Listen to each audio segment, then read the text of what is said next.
Listen, motherhood is freaking messy, business is completely wild, and somewhere between the school runs, the sleepless nights, good Lord help us all, and chasing our own dreams, we're all asking, where's the fucking village? I'm Andrea Augustinucci, brand strategist and mom of two amazing kids, and the creative force behind Brand Embodied Agency. This podcast is where we'll strip away the highlight reels of life, dive into the real conversations about motherhood, entrepreneurship, and the beautiful chaos in between. You'll hear raw stories, real strategies, and honest conversations with women who aren't afraid to tell you the actual truth about what it takes to raise babies and build empires, because I have a secret, it's possible to do both. Here, we're not just asking where's the village, we're rebuilding it. Let's fucking go. Hey, mama. All right, I'm excited about this episode because I'm going to give you guys a little bit more behind the scenes of my marriage. And if you've listened to other episodes, you know that he and I have been together for almost 22 years. We're high school sweethearts. We've been through a lot of life together. And prior to getting married, we both knew we wanted kids. So we were on the same page with that. And both of us thought we wanted 2 children. And then we had one. And we're like, holy shit, this is a little bit more challenging than we anticipated it would be, because we also don't have a huge village, hence the name, Where's the Fucking Village? So, we do have family and it's just limited. Everybody's time is limited. My sister, who's local, works full time. She has 2 kids. She's a single mom. My father-in-law works, he's a very high up at where he is and works about 70 hours per week. So we don't see him much on the weekdays or weeknights. And then my mom is doing her thing. She's not working full time, but she does work whenever she can. So it can be challenging. Those are our people and they have limited time available for us. So it's basically Dan and I all the time.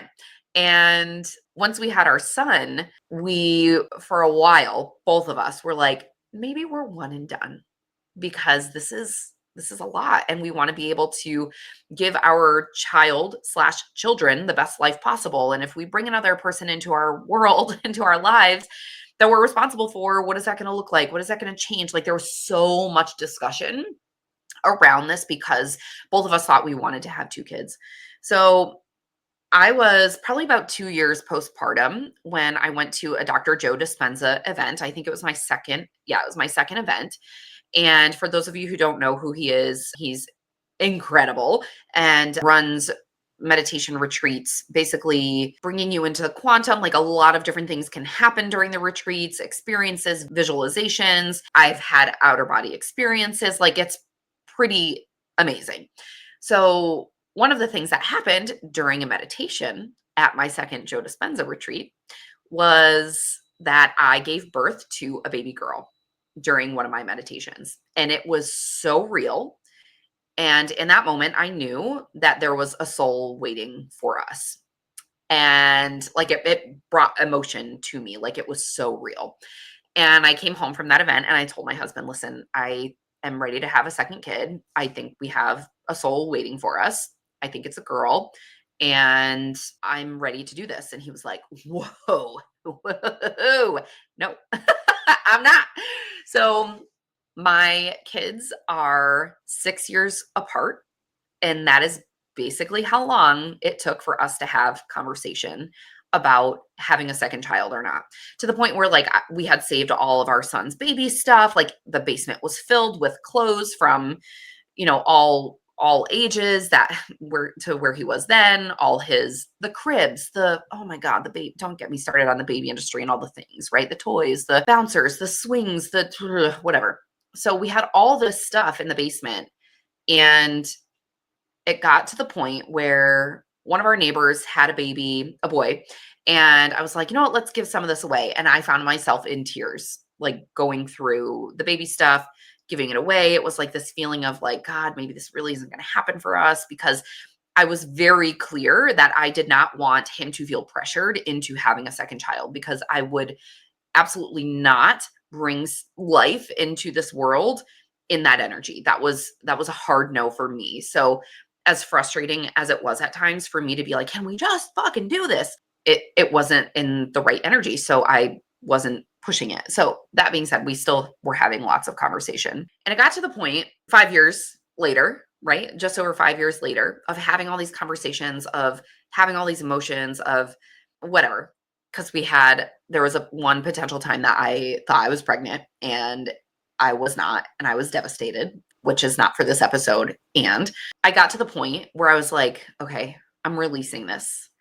Like, I'm surrendering this because I can't hold this anymore. This is draining the fucking life out of me. I just want this child, and I guess this is just not going to happen in this lifetime. And I truly was like at peace with it. I'm not just saying that. Like, I felt peace in my entire body about the decision to not move forward and have a second child, because everything was good. We had our son, like things were going great, right? So I said to my husband, I'm going to go through the baby stuff and start to get rid of stuff because I'm just releasing the potential to have a second child at this point. I'm done.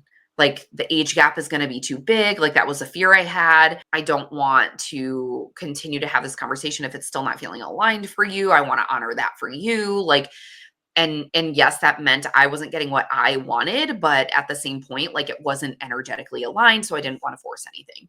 And in that conversation, he looked at me and said, well, I was just going to suggest that we start trying. And I was like, what the fuck? Like, are you serious? Like, is that all it was going to take for us to have a kid, is for me to get to the point of surrendering the outcome and saying to you, like, I think I'm giving up on this dream? Like, is that, like, I had all these emotions happen. I was frustrated. I was like excited. I was like, are you fucking kidding me? Like, all the emotions. And I was like, okay, so what does that look like? And we started talking about I have always tracked my period. So I already knew like where I was in my cycle and all the things. And I was like, okay, so what does that look like? And he's like, well, let's start trying this next, ovulation period. And I'm like, are you sure? And he's like, yeah. I was like, no, like, really, are you sure? And he said, yeah. I said, okay. So a little bit of a fun part of this is that I had always kept a list of girl names since our son. So when we were pregnant with my son, we didn't know what we were having at first. So I had like a list of boy names, a list of girl names. And with our son, it ended up we were going back and forth with like names we liked, names we didn't. And I remember my husband and I were just laying on the kitchen floor, like randomly yelling names in the house to hear what it would sound like, what would sound good to yell. And once we knew he was a boy, we wanted his middle name to honor my father-in-law, whose name is William. So, and that's also my husband's middle name. So it was going to be something William, something William. So we were going through everything, and I was like, Jacob William, and I was like, oh, this is it. So like both of us agreed, and that's what it was. Anyway, so that's just a little side note, fun story. But when it came to girl names, there were a few names on there that I freaking loved. And then over the course of 6 years, friends and family started naming their children that. And I was like, well, now we can't fucking name our kid that. Now we can't name our kid that. Right. So, and having had the experience at the Joe Dispenza event, in my heart of hearts, I knew it was going to be a girl. So I only focused on girl names. So at this point, I hadn't fallen in love with another girl name up until this. And I was, again, ready to surrender the whole situation.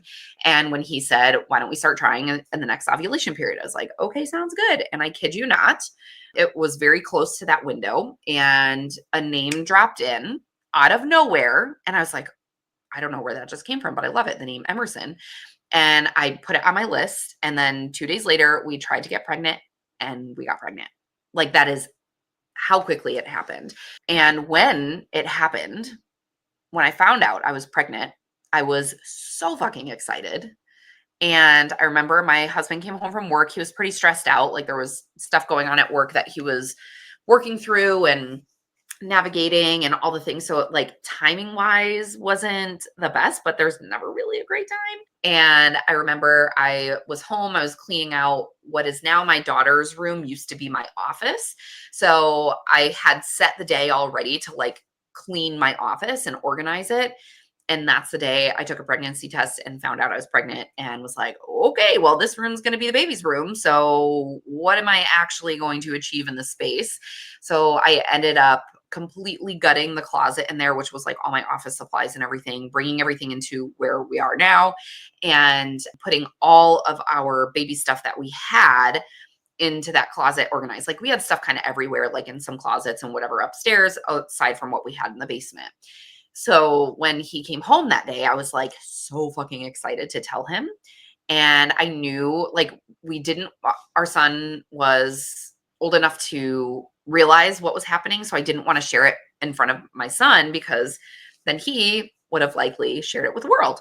And, I was 38, so 37, 38. And knowing that being older is a little bit more risky to have a pregnancy, we waited to tell everybody until we were through the first trimester.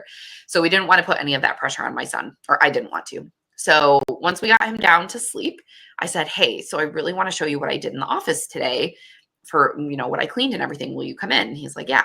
So he came in, he's like, "Wow, this looks great." Because I did the room too. And I was like, "Yeah, check out the closet." So he opens the closet and he looks, and I was like, "Do you see a theme in there?" He's like, "Yeah, it's all the baby stuff." And I said, "Yeah, we're pregnant."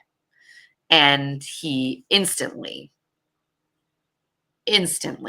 broke down in tears, and they weren't good. And this was probably one of the darkest times of my entire life.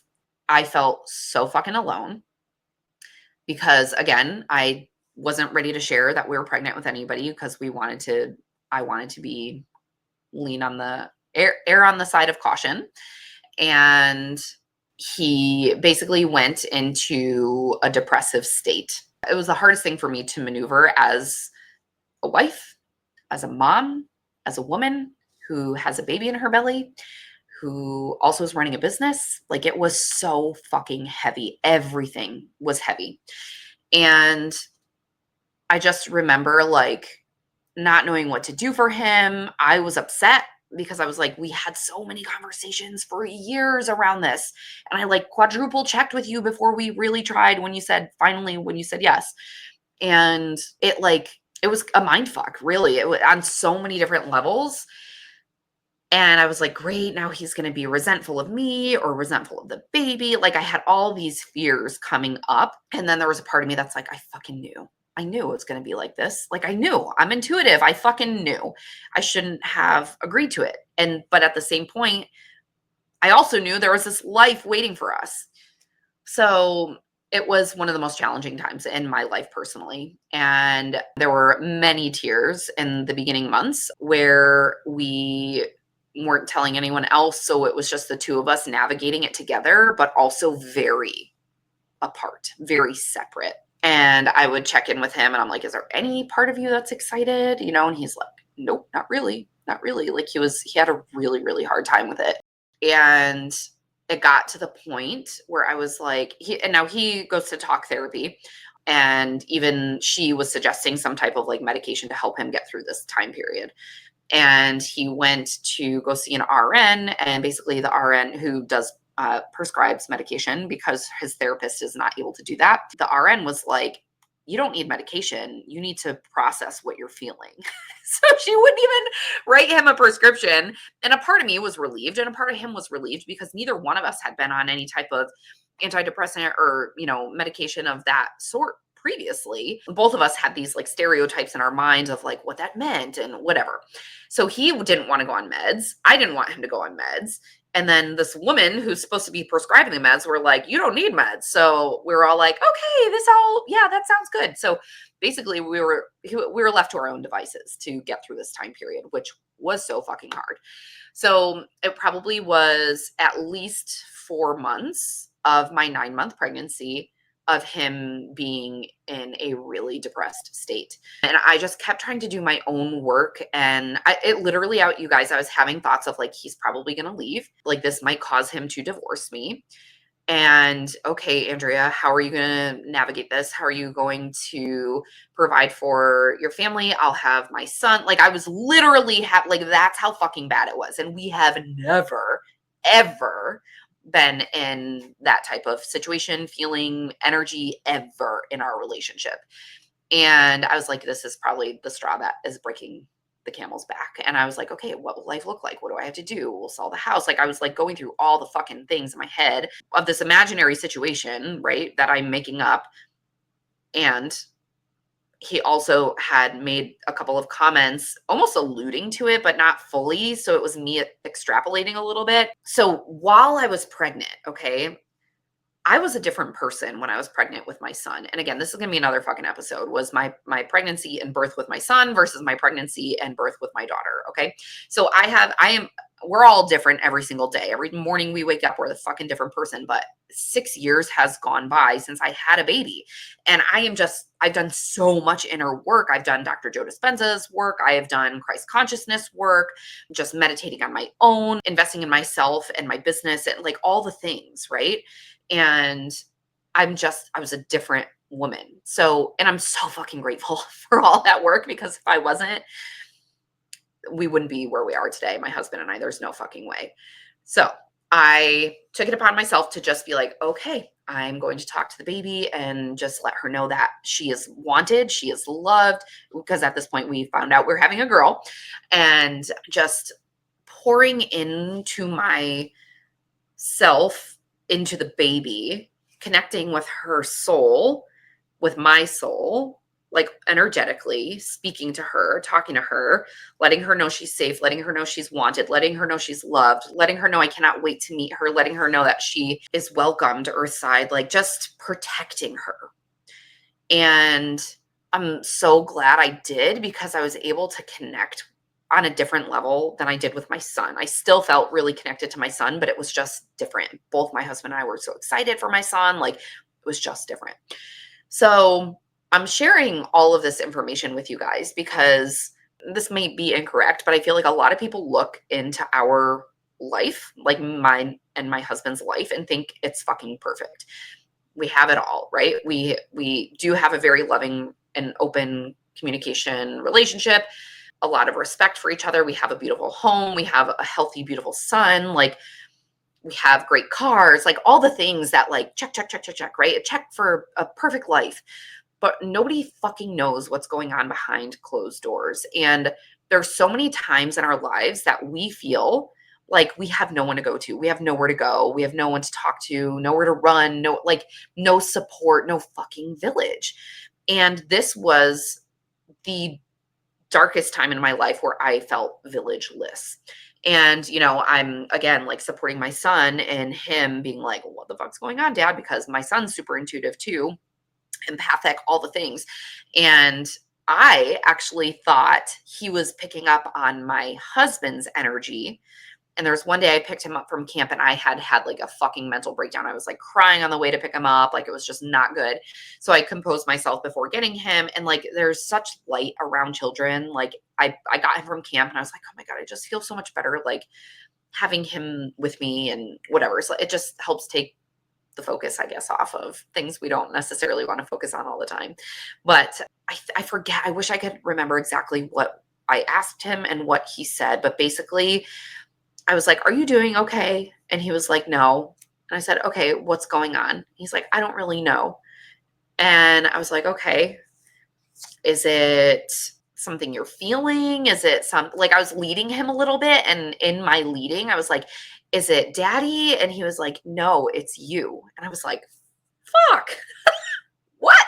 And I wish I remembered exactly what he said, but it was to the effect of like, he could feel me carrying everything and trying to pretend everything's okay, which was fucking confusing for him.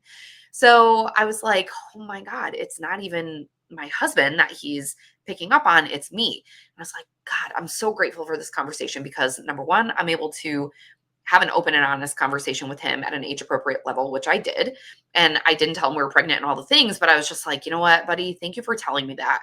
I said, we're going through a lot right now. And I am trying to do my best to be there for you, be there for me, be there for daddy.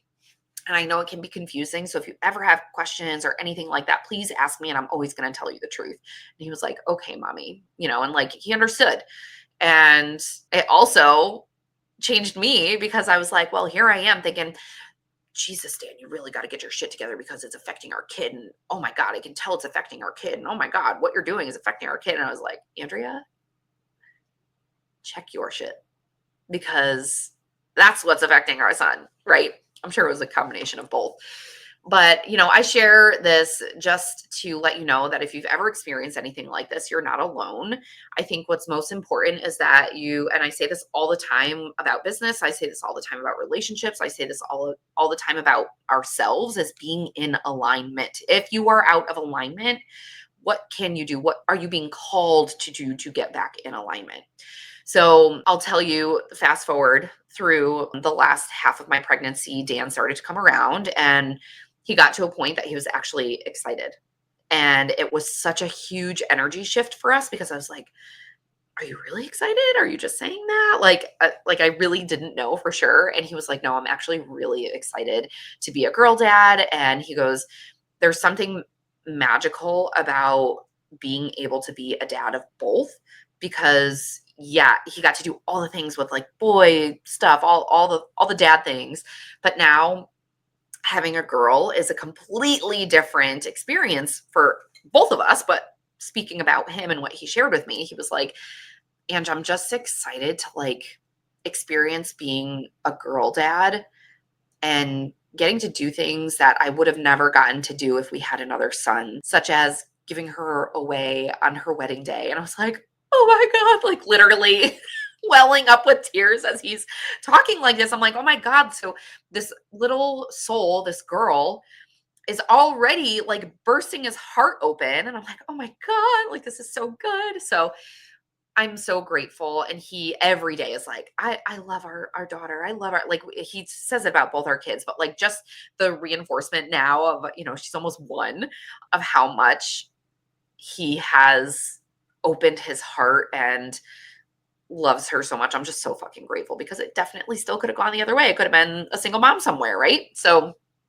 anyway, I wanted to bring this here because I think oftentimes there is like shame around the things that happen behind closed doors. There's shame around our feelings, our emotions, our inner thoughts, right? And when we don't talk about it, it just helps to have those things grow within inside of us instead of like getting it out, moving the energy, but also like speaking it, because I would be surprised if somebody on this podcast who's listening couldn't benefit from hearing this and be like, holy shit, this happened to me or something similar or whatever. So I hope if anything that helps someone today move through something that they're going through, or just open up the communication, open up their heart, and or reach out to someone for help. Because along the way, I did end up telling my sister early that we were pregnant. She was so excited. And then I broke down in tears and told her all the things. And she was just super fucking supportive.